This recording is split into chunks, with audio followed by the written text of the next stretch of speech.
How are we doing, ladies and gentlemen, and welcome to the second part of the B.O.T series of T.A.P, Test and Practice.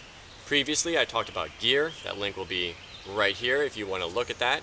But now we're going to talk about skills. Because gear is going to break, you're going to lose it, and in the end, all you have to rely on is yourself. So, first off, let's talk about fire. Fire is very important. It helps you purify your water, cook your food, gives you security, light, and warmth. That's a lot. So here, practice your primitive skills like your bow drill, as you see right here. Or in this shot, you can see me practicing with testing, I should say, a new tinder material. I've never used a cattail before, and it lights up very quickly and very easily with a ferro rod. So I have that knowledge now.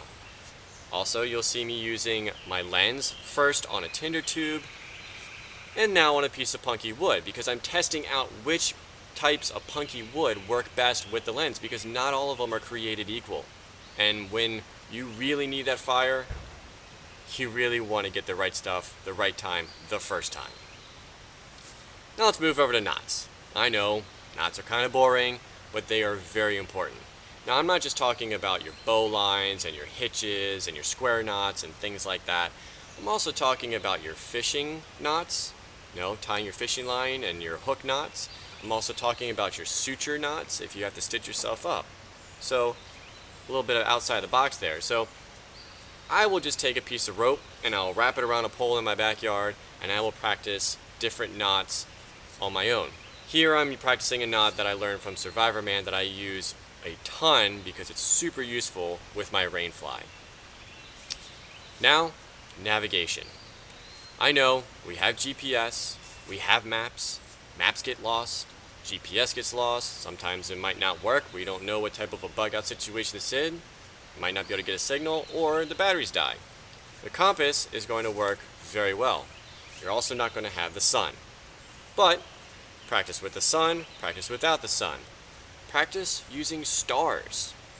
Practice using your compass. Go out in the field, put a couple points down, and use some bearings and some navigation to find those points and to get back to your original place. You don't want to get lost out here.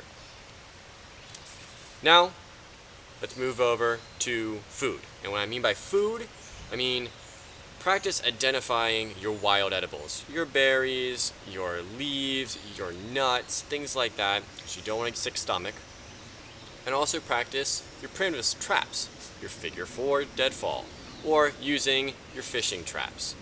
Because yes, you may have MREs now, you may have freeze-dried food right now, but that's going to run out.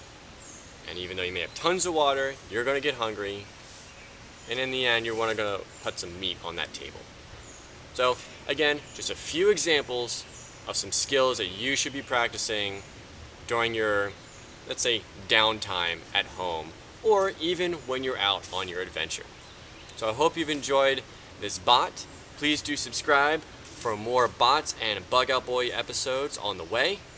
And please do leave comments down below, because we always love to hear what you have to say and what you think about what we're doing.